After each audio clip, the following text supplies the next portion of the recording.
as we continue our coverage throughout the Middle East and their crisis is Florida Congressman Allen West. Congressman, welcome back to the program. Thanks for being with us. All right, let me see if I understand this. We have the new president of Egypt referred to Israel as vampires. He's been part of a terror organization his entire adult life. The Muslim Brotherhood is calling for more protests and fomenting a lot of this today. The Muslim Brotherhood got to meet the president of the White House. They get $2 billion taxpayer dollars a year. Help me out here. Why would we give them a red cent?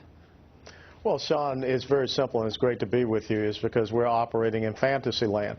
What you see coming from President Obama and the Obama administration is what they call demitude in the Islamic world. When you look at the speech he gave at Turkey, when you look at his bowing to the Saudi king and the interaction there, when you look at the speech that he gave at the University of Cairo, they see weakness, and as Governor Palin said, they see a policy of appeasement. The Muslim Brotherhood has a plan for the United States of America and also North America. It's called the Explanatory Memorandum. It was uncovered in Northern Virginia during an FBI raid back in May of 1991. And it's very clear what their intent and their purpose is, also when you read their charter.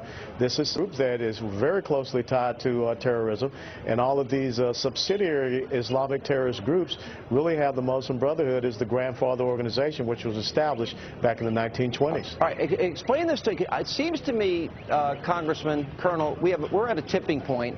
Anti-American sentiment, anti-American violence is growing, and we've got a president.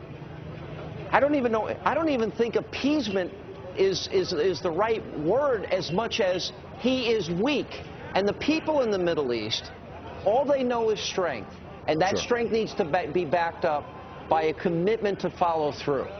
It seems this president just projects weakness, and as a result, his outreach has resulted in what we see here.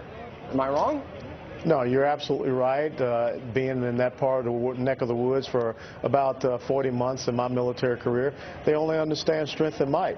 And when you recognize Ronald Reagan's 3 critical words, peace through strength, if you recall back during the Reagan administration when he uncovered that Libya was behind the Germany disco attack that killed some American soldiers, he immediately went right after Muammar Gaddafi and shut him down.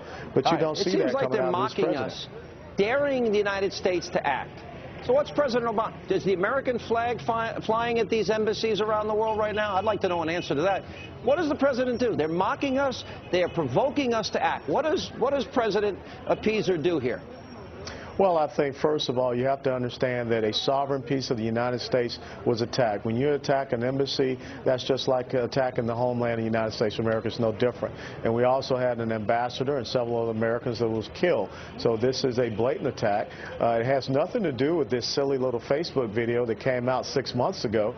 And for us to try to use that as some type of bludgeoning tactic against ourselves just furthermore emboldens them.